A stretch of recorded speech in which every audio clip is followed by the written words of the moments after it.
For psychological signs, you both have feelings, but no one admits it. There's a special kind of tension that hangs between two people who quietly like each other but act like they don't. It's not the full-throttle rom-com chemistry where everyone around you gasps. It's smaller, almost furtive, looks that last a beat too long, conversations that skirt the edges of what if, little gestures loaded with meaning. You both do the same things, and yet neither of you says the thing that would change everything. Below are 4 psychological signs that both of you have feelings, and why those signs create the weird standoff where nobody wants to be the first to admit it. I'll unpack each sign, give realistic examples, and offer what to do, or not do, if you want to move forward, or at least understand what's happening. Read slowly, these are the kinds of things that sneak up on you. Hey everyone, welcome to Never Give Up. Don't forget to subscribe, hit the bell icon, and select all, because every video can change your mindset.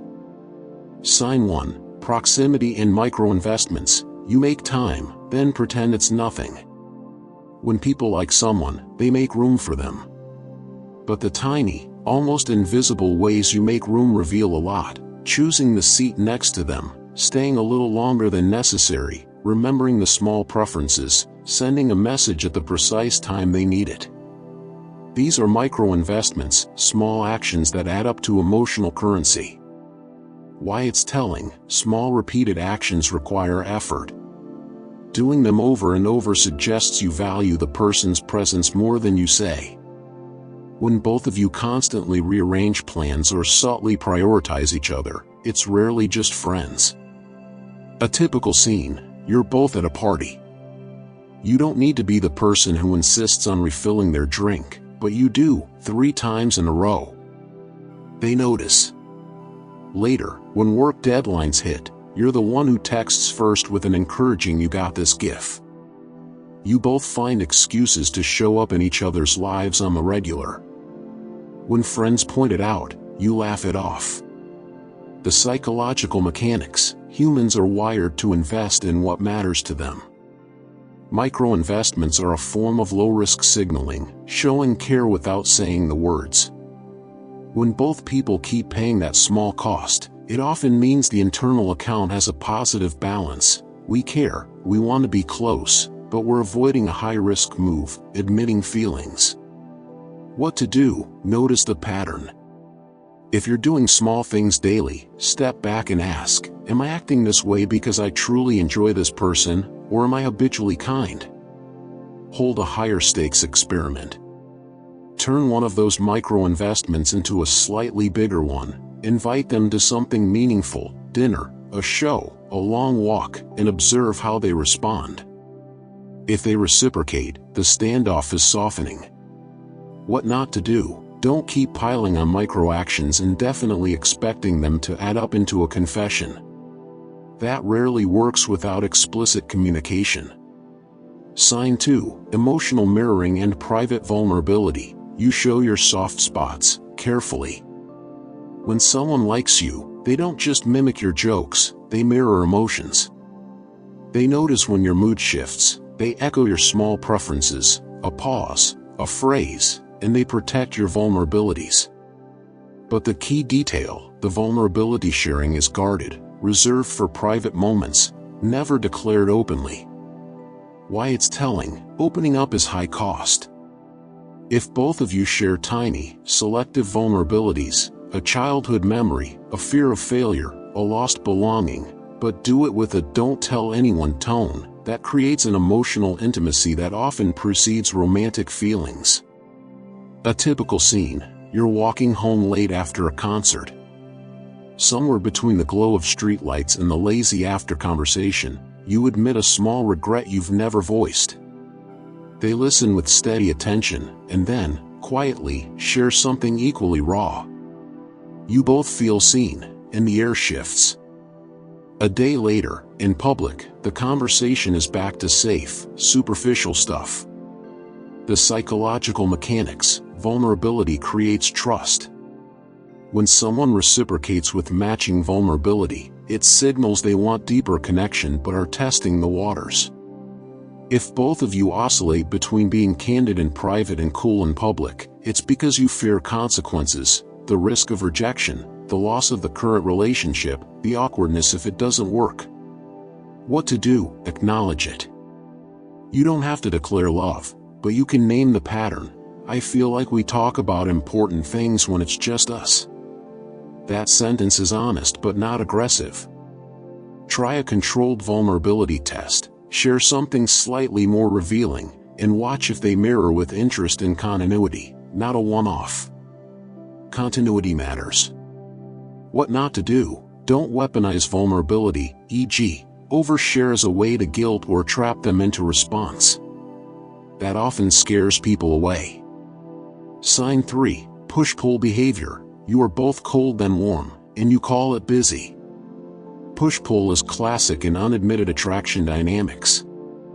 One day you're texting non-stop, the next week you're distant, and you both use the same excuses: busy, tired, oh that day flew by. But under that surface is an emotional seesaw. When you get close, the fear of losing control or seeming too available causes you to pull back. Why it's telling: push-pull dynamics are born from wanting connection and fearing vulnerability in the same breath. When both people oscillate this way, it often means they're both emotionally invested but unsure. The cooler behavior isn't lack of interest, it's a defense mechanism. A typical scene: you get a great message, a long, funny text that keeps the conversation alive. You answer immediately and are rewarded with warmth. But a week later, after a misread text or a minor disappointment, both of you go quiet. You start interpreting silence as disinterest, so you pull back more. The cycle repeats. The psychological mechanics, attachment styles and fear of rejection create this pattern. People fear looking needy or getting hurt, so they withdraw when intimacy rises. If both of you have similar fears, you'll end up in a mutual Cold War, both convinced the other is drifting away, while actually both are playing defense. What to do? Interrupt the cycle with clarity. I notice we become distant after we get close. I don't like that. This statement is neutral and invites cooperation. Propose a simple check-in routine, not controlling, just mindful. If one of us goes quiet for more than 2 days, let's just say, "Hey, are you okay?" Small scaffolding can clear a lot of misread signals. What not to do? Avoid dramatic gestures meant to punish distance, ghosting back, public posts meant to provoke. Those escalate fear rather than resolving it. Sign 4. Mixed signals in communication: the texts, the looks, the excuses. This is the bittersweet one: half flirt, half denial. The texts are playful, the looks are electric, but when someone asks directly, you both laugh it off. You both keep options open in conversation, subtle comments like "I'm single for a reason" or "I'm not ready," yet secretly bristle when the other person flirts with someone else. Why it's telling: mixed signals are a language of their own. They let you have hope without responsibility. Both parties can explore intimacy without the cost of naming it. When both people send mixed signals, they're maintaining plausible deniability while still savoring the closeness. A typical scene: they comment on your Instagram story with a private joke. You reply with a teasing gif. Later, when a friend asks if you two are a thing, both of you grin and say, "No, we're just close." But if one of you dates someone else, the other's tone becomes sharper than just friends would explain. The psychological mechanics: mixed signals let us test compatibility and emotional safety. Naming a relationship raises the stakes: social, emotional, logistical. If both sides want to avoid those stakes, they'll engage in this low-commitment flirtation.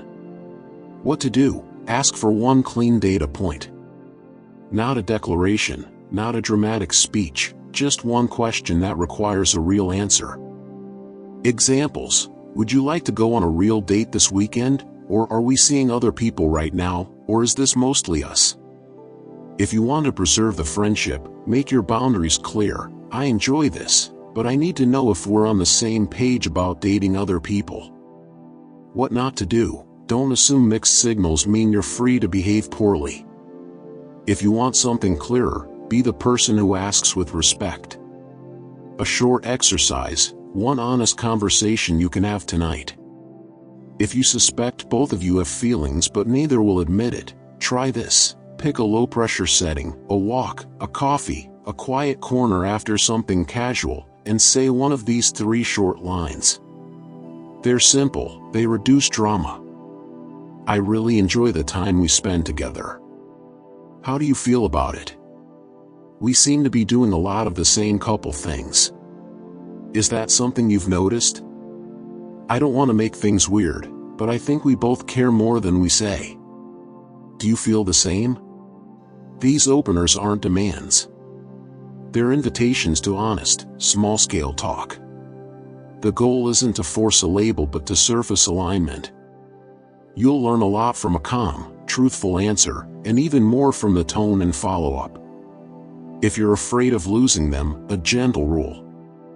Here's an easy rule: identify what matters more, preserving the current relationship exactly as it is, or reducing the internal tension by clarifying things. They can both be valid choices. But the longer you avoid clarity, the more you'll layer stories and assumptions onto neutral facts.